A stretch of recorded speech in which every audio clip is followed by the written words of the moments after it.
Okay, so I'm honestly excited, humbled, a little bit nervous to be here in front of everybody, but I really am excited and honestly humbled to be here because I don't know if y'all have seen in the news, Good Morning America, Chris Johnson, he just got diagnosed with ALS, and this is someone that I looked up to, watch him play, playing on the video game with him, and like superstar athlete, like fully functioning, and now at age 36, he can't move any limbs. He can only speak through reading or having his eyes being tracked on an iPad, and then it projects his voice.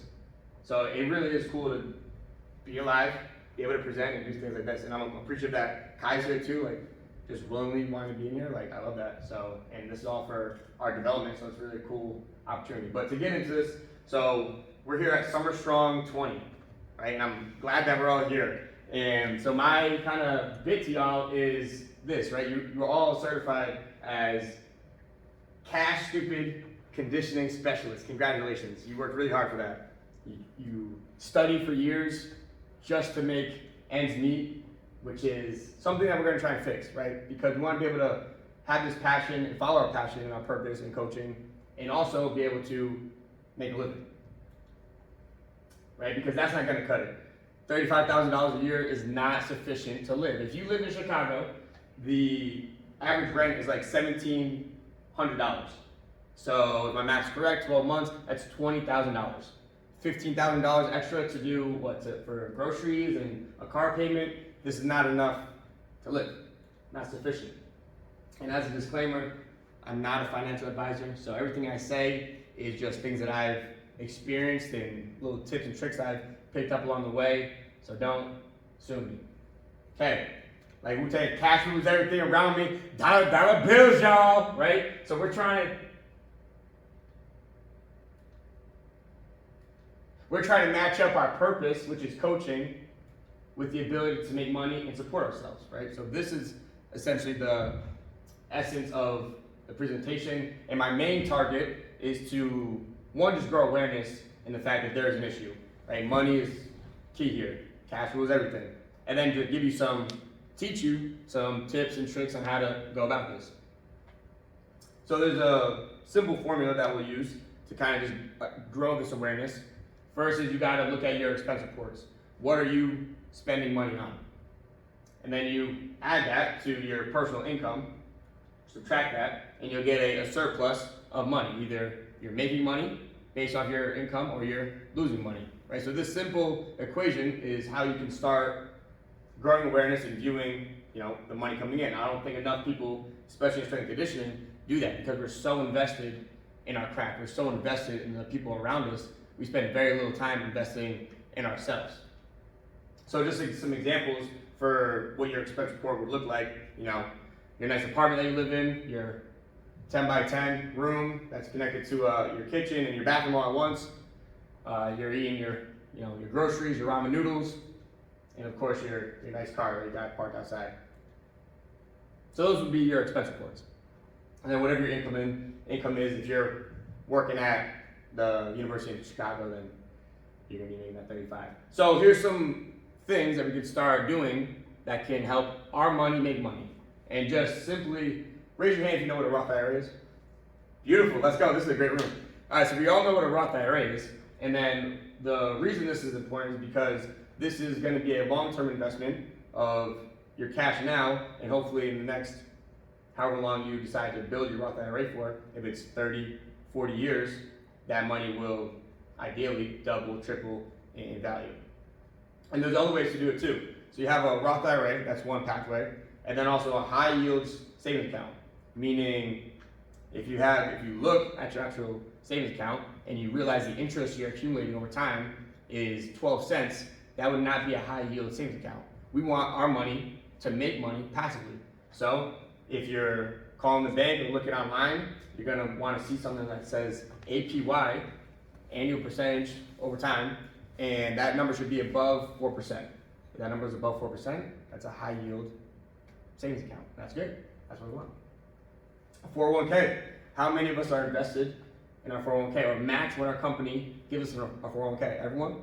That's amazing. So look into that, ask questions about that. Don't just assume that these things are happening, because no one, the squeaky wheel gets the oil, right? If you start saying things, start speaking up, things will happen for you. So if you don't know if you have a 401k, you should start asking. And then if you don't know what your company will match for that 401k, you should also start asking, because that's important. And then the stock market, right?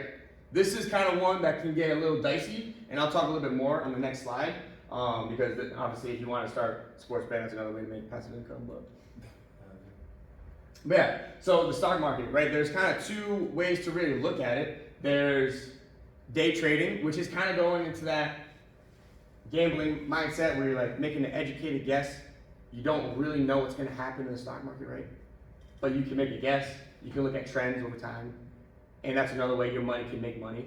But that's kind of more active, right? Where you have to sit down and really look at this thing. And as a strength coach that's busy, do we really have enough time to do that? Probably not. So long-term investing is probably a better way to look at it. Again, it's going to be a slow kind of trickle effect, slow feed. But if your goal is for your money to make money, then that's what we're in the mindset to do. And really when you're looking at that, it's thinking about long-term investments. What do I like? What do I want to invest in? Am I just listening to what other people say to invest in and then just doing that? That might work. Or am I looking at brands, companies that I truly think are valuable, make an impact on the world, and that I use, and do I want to put my money into them? I think that's the smartest way to go about long-term investing in the stock market. And then interesting, and I would say pivotal book that I've read. My sister, who's very, very smart, she's an accountant, she lent me this book. I kind of stole it from her, and then she's like, hey, where's my book at? And I was like, oh, I'll just send you another one. So I sent her a new one. So I have this one at home. It's called Main Street Millionaire by Cody Sanchez, and it talks a lot about how to make generational wealth, extraordinary wealth, right? And as strength coaches, do I think we can get there? Of course. But really, it's just about the awareness and some skills and drills that you can do and apply just like you would to any athlete. You're going to try and set them up for success by teaching them. I'm trying to set you up for success by teaching you. So one thing I took away from the book is that if you were to invest in a company or a business outside of the stock market, I'm talking like your buddy comes to you, your friend comes to you, hey, I got this great idea in a restaurant and I want you to invest.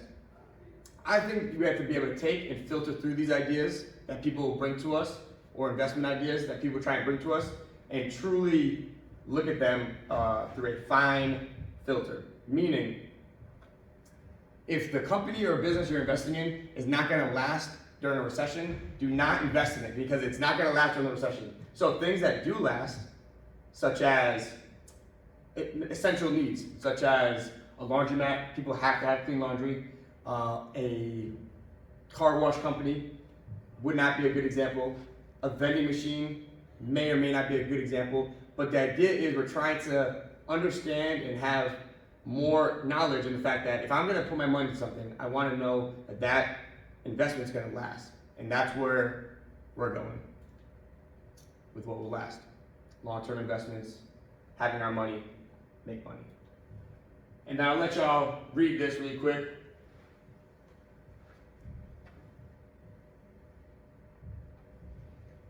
Right, and it's Warren Buffett. If you don't know, he's super rich. And again, I don't know if strength coaches are destined for super rich, but if we have this mindset that, no, it's okay, like I'm doing this just because I love it, and money doesn't matter, I feel like we're selling ourselves short. I feel like we're selling our value short, and it's not that the person that hires us needs to pay us more, that'd be great, but I think it's the fact that we need to start advocating for ourselves and how to make more money. That way, when we are sleeping, we're gaining. Thank you.